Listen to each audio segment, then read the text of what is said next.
ube. Gahalaya kami. Lalaga namin. Ang merienda par. Ayan par oh.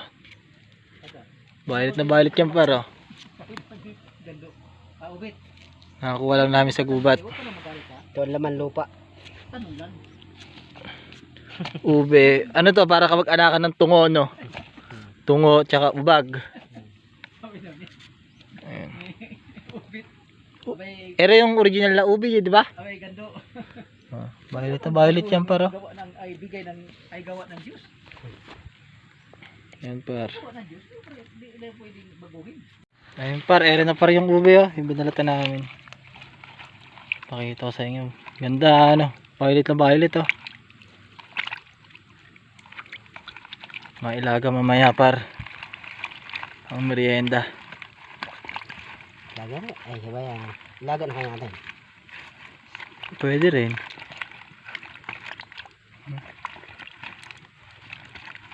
Magkano ba kilo ng ubi ngayon sa palengke?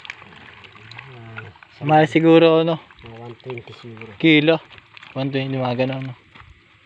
Hindi lang. Ganun pala. Parang ano madulas siya ano? Oo, parang alam mo yan. Parang tungo, madulas. Oh, yung tungo ganun din no. Ayun par, nakakain na ba kayo ng ganito par?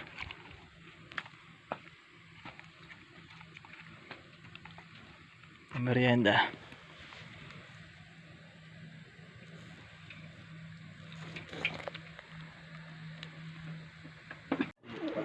Ayun par, ere na yung ube. Bundok na yun, hindi yung saklaw. Man natin. Yan. Arnel. Yan, bundok na yun, hindi kasama yan.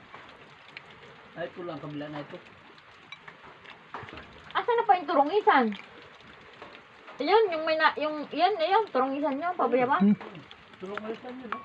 Yung mataas na yung bato. Para pala siyang ano no, yung ube. Yung nababa Paano to gabi? Parang gabi din yung lasa niya. Pero ang masarap dito yung ubag. May nung nakaraan pa may ubag kaming ano dito eh. Hukay? Tsaka doon. Tinalok namin sa ano, sa baboy. Ah, talaga naman. Pinakamasarap sa lahat ng Laman lupa. tamang lupa. Laman lupa to. Bali namin Ube. kinuha na karne eh. Yung karne kinuha namin sa inyo. Yung huli. Ang problema ko, ang lahok eh. Lahokan ko ang sardina. Yeah! Masyado naman ito. Ay sabi ko ano kaya ilalahok ko sa karne. Sarap pala yung ube no. Maganda naman pag-style. Mabulan bang susumba. Ganun tayo mga par. Ngayon ko lang namin ito ah. Wala ko, hindi ako nakabilit kids eh. Repolyo. Magkatunog naman ha. Karne.